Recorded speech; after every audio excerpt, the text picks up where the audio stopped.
الحمد لله رب العالمين والصلاة والسلام على سيد الأنبياء والمرسلين أما بعد فأعوذ بالله السميع العليم من الشيطان الرجيم إن عدة الشهور عند الله 12 شهرا في كتاب الله يوم خلق السماوات والأرض منها 4 حرم. اللہ تعالیٰ نے قرآن مجید میں ارشاد فرمایا کہ مہینوں کی تعداد اللہ کے نزدیک 12 ہے. یہ تعداد زمین و آسمانوں کو جب بنایا یہ تعداد تب سے ہی 12 ہے. منہا 4 حرم، فرمایا ان میں سے 4 مہینے حرمت والے ہیں. اب 4 مہینے حرمت والے کون سے ہیں؟ پیغمبر علیہ السلام نے ارشاد فرمایا السنۃ 12 شہرا، فرمایا کہ سال 12 مہینوں کا ہوتا ہے. منہا 4 حرم، فرمایا ان میں سے 4 مہینے حرمت والے ہیں. فرمایا 3 متوالیات، 3 مہینے جو ہیں وہ پے در پہ ہیں، لگاتار ہیں. ذو القعدۃ وذو الحجۃ والمحرم، یہ 3 مہینے پہ در پہ لگاتار ہے. 4تھا مہینہ آپ صلی اللہ علیہ وسلم نے ارشاد ورجب مضر الذی بین جمادی والشعبان، جو 4تھا مہینہ ہے وہ جمادی ثانی اور شعبان کے درمیان ہے، یعنی کہ رجب. رجب ترجیب سے ہے. ترجیب کا معنی ہے تعظیم کرنا. زمانہ جاہلیت میں بھی لوگ ان 4 مہینوں کی تعظیم کرتے تھے، خصوصاً رجب کی. رجب کو ترجیب اسی لیے کہا جاتا ہے کیونکہ اس کی وہ لوگ تعظیم کیا کرتے تھے. تو یہ رجب کا مہینہ چل رہا ہے، اس میں بڑی بدعات اور خرافات ہیں. اس مہینے میں زمانہ جاہلیت میں ایک بدعت یہ تھی کہ لوگ جو بکری کا بچہ، گائے، اونٹ، بکری کا جو پہلا بچہ ہوتا تھا وہ بتوں کے نام پہ ذبح کیا کرتے تھے.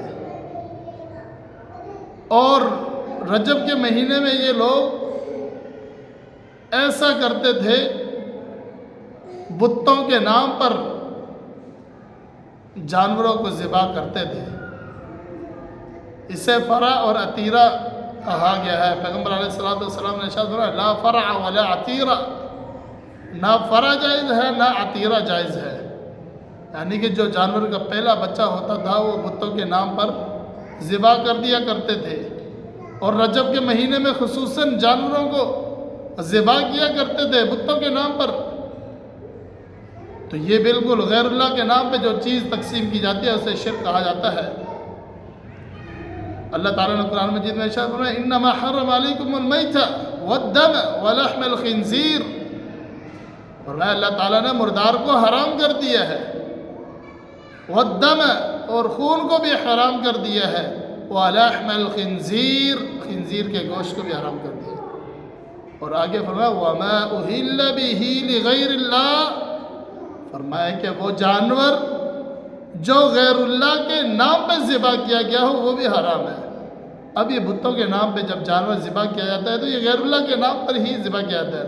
اور اس کے علاوہ جو غیر اللہ کے نام پہ کوئی نظر و نیاز، کوئی چیز تقسیم کرنا، کسی ولی کے نام پر، کسی پیر کے نام پر، کسی کے بھی نام پر اللہ کے علاوہ کوئی بھی چیز تقسیم کی جائے، نظر کی جائے تو یہ شرعاً ناجائز ہے، حرام ہے اور شرک کے زمرے میں آتا ہے. اب یہ رجب کا مہینہ ہے، اس میں 22 رجب کو ایک رسم جو کہ ادا کی جاتی ہے. 22 رجب کو رجب کے کنڈوں کے نام سے آپ نے سنا ہوگا، رجب کے کنڈے. اب یہ اس کی حقیقت کیا ہے؟ یہ ہندوستان میں ایک شخص تھا، وہ بیان کرتا ہے، حضرت جعفر صادق کے نام سے منسوب کرتا ہے کیوں انہوں نے جعفر صادق رحمۃ اللہ علیہ رضی اللہ تعالی عنہ انہوں نے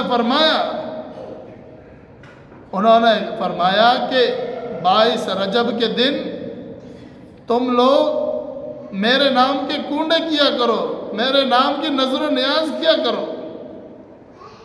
میرے نام کے ذریعے تم دعائیں مانگا کرو میرے ذریعے سے۔ تو انہوں نے یہ بات حضرت جعفر صادق کی طرف منسوب کی، حالانکہ حضرت جعفر صادق رحمۃ اللہ علیہ یہ ایسی بات وہ نہیں کہہ سکتے تھے، دین کے سراسر خلاف ہے، غیر اللہ کے نام پر چیز تقسیم کرنا حرام ہے، وہ کس طرح یہ حکم دے سکتے تھے؟ لیکن لوگ اس رسم کو ادا کرتے ہیں۔ اس رسم کو کیوں ادا کرتے ہیں؟ حضرت معاویہ امیر معاویہ رضی اللہ تعالی عنہ ان کی وفات 22 رجب کو ہوئی تھی، بلکہ یہ ایک گروہ ہے، ایک گروپ ہے جو یہ منسوب اس طرف کرتا ہے۔ اصل میں مقصد ان کا یہ ہے کہ حضرت امیر معاویہ رضی اللہ تعالی عنہ کی جو وفات کا دن ہے اس دن یہ خوشیاں منائی جائیں، اس میں چیزیں تقسیم کی جائے، اس میں ایک جشن کا سما ہو۔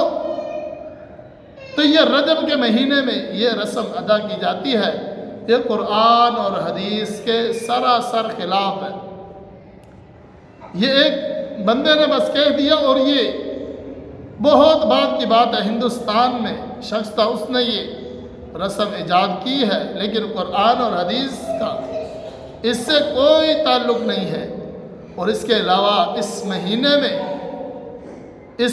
میں 27 رجب کو رات کی عبادت کی جاتی ہے اور اگلے دن کا روزہ رکھا جاتا ہے، اور احادیث فضائل من گھڑت روایات پیش کی جاتی ہیں جو کہ بالکل ضعیف ہیں، من گھڑت روایات ہیں۔ کوئی بھی صحیح حدیث آپ صلی اللہ علیہ وسلم سے ایسی مروی نہیں ہے جس میں رجب کے روزے کی کوئی فضیلت بیان کی ہو، کوئی بھی حدیث صحیح نہیں ہے۔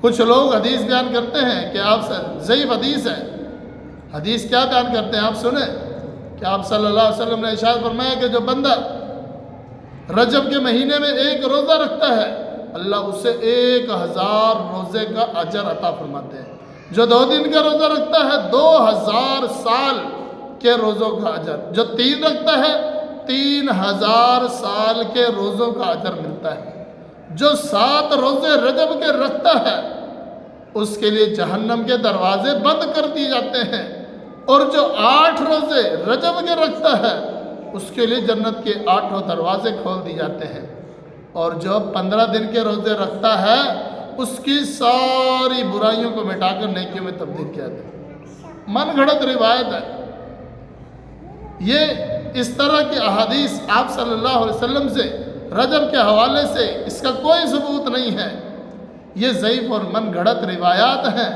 یہ لوگ ان کو پیش کرتے ہیں، ان کو پیش کر کے صلاۃ الرغائب، صلاۃ الفیہ، یہ اس طرح کی بہت ساری بدعات اس مہینے میں ایجاد ہے۔ تو میرے بھائیوں یہ مہینہ حرمت والا مہینہ ہے، لیکن اس میں کوئی خاص ایسی عبادت جو آپ صلی اللہ علیہ وسلم نے ہمیں بتائی ہو، ہمیں سکھائی ہو، صحابہ نے عمل کیا ہو، ایسی کوئی خاص فضیلت اور کوئی خاص مقام نہیں ہے۔ ٹھیک ہے یہ حرمت والا مہینہ ہے، تعظیم والا مہینہ ہے، لیکن اس کا یہ مطلب نہیں کہ ہم اپنی طرف سے من گھڑت چیزیں ڈال کر اس میں اعمال کرتے جائیں۔ اور میرے بھائیوں پیغمبر علیہ الصلوۃ والسلام نے ارشاد فرمایا جس بندے نے کوئی ایسا عمل کیا جس پر ہماری مہر نہ ہو، جو ہم نے نہیں کیا، فہو رد، فرمایا کہ وہ عمل رد ہے، مردود ہے، اسے قبول نہیں کیا جائے گا۔ تو میرے بھائیوں یہ رجب کا مہینہ چل رہا ہے، اس میں بہت بدعات ہیں، خرافات ہیں، خود بھی اپنے آپ کو اس سے بچائیں اور اپنے رشتہ داروں کو، اپنے بچوں کو ان چیزوں سے بچائیں اور لوگوں کو سمجھائیں، تبلیغ کریں، دین اسلام کی طرف بلائیں کہ دین اسلام میں اس طرح کی کوئی چیز نہیں ہے، یہ بدعات ہے، یہ شرک ہے، جو بھی ہے اس کو سمجھائیں، ان کی اصلاح کریں۔ اللہ تعالیٰ سے دعا ہے اللہ تعالیٰ جو کچھ سنا ہے سنایا ہے قبول فرمائے، آمین۔